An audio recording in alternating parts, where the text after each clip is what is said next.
வணக்கம், welcome to the channel recipes desk. இன்றைக்கி நம்ம கொள்ளு இட்லி மிளகாய் பொடி எப்படி செய்கிறதுன்னு பார்க்கலாம். இது இட்லி தோசையோடலாம் வச்சு சாப்பிட்றதுக்கு ரொம்ப நல்லாயிருக்கும். ரொம்ப ஹெல்த்தியான ஒரு இட்லி பொடியும் கூட. ஃபஸ்ட் இதுக்கு என்னென்ன பொருட்கள் தேவை அப்படின்றத பார்த்துடலாம். இந்த கொள்ளு வந்து பிளாக் கலர்லேயும் இருக்கும், ப்ரௌன் கலர்லேயும் இருக்கும். நீங்கள் எது கிடைக்குதோ அதை நீங்கள் யூஸ் பண்ணிக்கிடலாம். இதுக்கு நான் 1 கப் கருப்பு கலரில் உள்ள கொள்ளு எடுத்திருக்கேன். இதை காணப்பயிர் அப்படின்னு சொல்லலாம். 1 கப் உளுந்து, 25லேருந்து 30 சிகப்பு வத்தல், அரை கப் எள்ளு, இதுக்கு பதிலாக நீங்கள் கருப்பு எள்ளும் யூஸ் பண்ணிக்கிடலாம். 10 பல் பூண்டு. ஃபஸ்ட்டு நம்ம ஒரு பேனில் இந்த கொள்ளு எடுத்து ட்ரை ஃப்ரை பண்ணிக்கிடலாம். உங்ககிட்ட எந்த கலர் கொள்ளு கிடைக்குதோ நீங்கள் அதை யூஸ் பண்ணிக்கிடலாம். இதை வந்து நம்ம காணப்பயிர்னு சொல்லுவோம். இந்த காணப்பயிர் வந்து ரொம்பவே ஹெல்த்தி.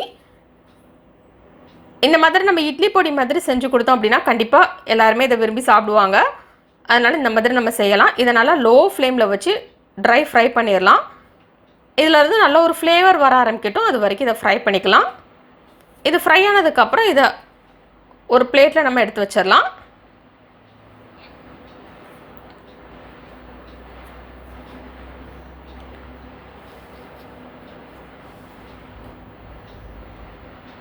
இப்போ இது எல்லாத்தையுமே எடுத்து வச்சாச்சு. இப்போ அதே கடாயிலே வச்சு நம்ம மீதம் இருக்கிறதையும் ஃப்ரை பண்ணிடலாம். நெக்ஸ்ட் நம்ம உளுந்து சேர்த்துடலாம். சேர்த்துட்டு அது லேசாக சிவக்கட்டும், அது வரைக்கும் அதை ஃப்ரை பண்ணிடலாம். இதையும் நல்லா லோ ஃப்ளேமில் வச்சு தான் ஃப்ரை பண்ணணும். மிக்ஸ் பண்ணி விட்டுட்டே இருக்கலாம், அப்போ தான் ஒன்று போல் ஃப்ரை ஆகும். இப்போ இது லேசாக சிவந்துடுச்சு.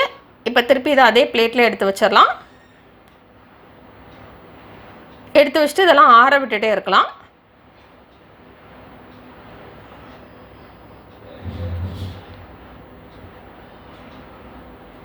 நெக்ஸ்ட் இதில் எள்ளு சேர்த்துடலாம். சேர்த்துட்டு அதே நல்லா லோ ஃப்ளேமில் வச்சு ஃப்ரை பண்ணிடலாம். அதுவும் லேசாக கலர் சேஞ்ச் ஆகட்டும், அது வரைக்கும் ஃப்ரை பண்ணிடலாம். இது எப்போவுமே லோ ஃப்ளேமில் வச்சு தான் ஃப்ரை பண்ணணும். ஹை ஃப்ளேமில் வச்சோன்னா குயிக்காக ஃப்ரை ஆயிரும், ஆனால் அந்த டேஸ்ட் நல்லா இருக்காது. இப்போ இந்த எள்ளு லேசாக சிவந்துருச்சு. இப்போ இதையும் இந்த பிளேட்டில் எடுத்து வச்சிடலாம்.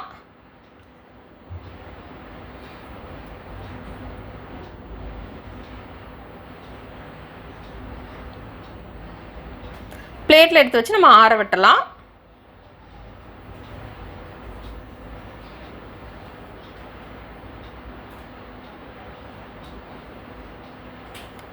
நெக்ஸ்ட் இதில் எண்ணெய் சேர்த்துக்கிடலாம்.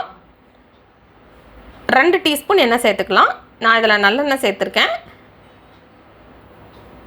இப்போ இதில் தட்டி வச்சுருக்கிற பூண்டு சேர்த்துடலாம். சேர்த்துட்டு அதை நல்லா ஃப்ரை பண்ணிடலாம். நல்லா அந்த பூண்டு கலர் சேஞ்ச் ஆகணும். அந்த பூண்டில் எந்த வித தண்ணி பதமும் இருக்கக்கூடாது. அப்போ தான் அந்த பொடி வந்து கெட்டு போகாமல் இருக்கும் ரொம்ப நாள் நம்ம வச்சுருந்தாலும். இது நல்லா ஃப்ரை ஆனதுக்கப்புறம் இது தனியாக ஒரு பிளேட்டில் எடுத்து வச்சிடலாம்.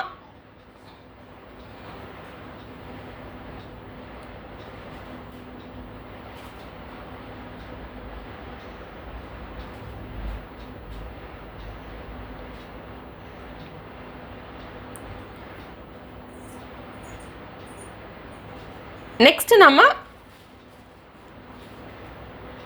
அதே கடாயை எடுத்துக்கலாம்.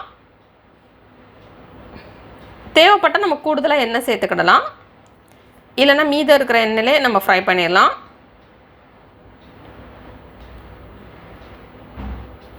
இப்போ இதில் சிகப்பு வத்தல் சேர்த்து ஃப்ரை பண்ணிடலாம்.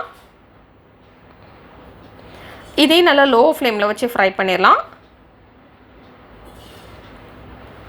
இது லேசாக கலர் சேஞ்ச் ஆகட்டும், அது வரைக்கும் நம்ம இதை ஃப்ரை பண்ணிக்கலாம்.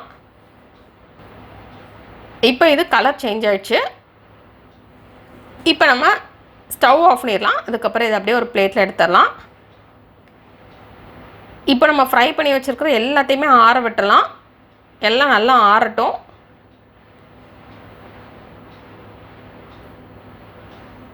இப்போ இதெல்லாம் நல்லா ஆறிடுச்சு.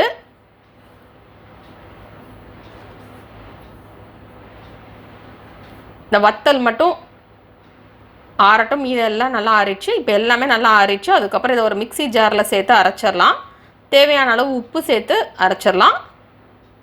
இப்போ நமக்கு சுவையான மற்றும் சத்தான கொள்ளு இட்லி மிளகாய் பொடி ரெடி. இதை நம்ம இட்லி தோசையோட வச்சு சாப்பிட்றதுக்கு ரொம்ப நல்லாயிருக்கும். இந்த ரெசிபி நீங்கள் வீட்டில் ட்ரை பண்ணி பாருங்கள். இந்த ரெசிபி உங்களுக்கு பிடிச்சிருந்தா லைக் பண்ணி கிளிக் பண்ணுங்கள். உங்கள் ஃப்ரெண்ட்ஸோட இந்த ரெசிபி ஷேர் பண்ணுங்கள். மறக்காம இந்த சேனலுக்கு சப்ஸ்கிரைப் பண்ணிவிட்டு பக்கத்தில் இருக்கிற பெல் ஐக்கான் ப்ரெஸ் பண்ணிக்கோங்க.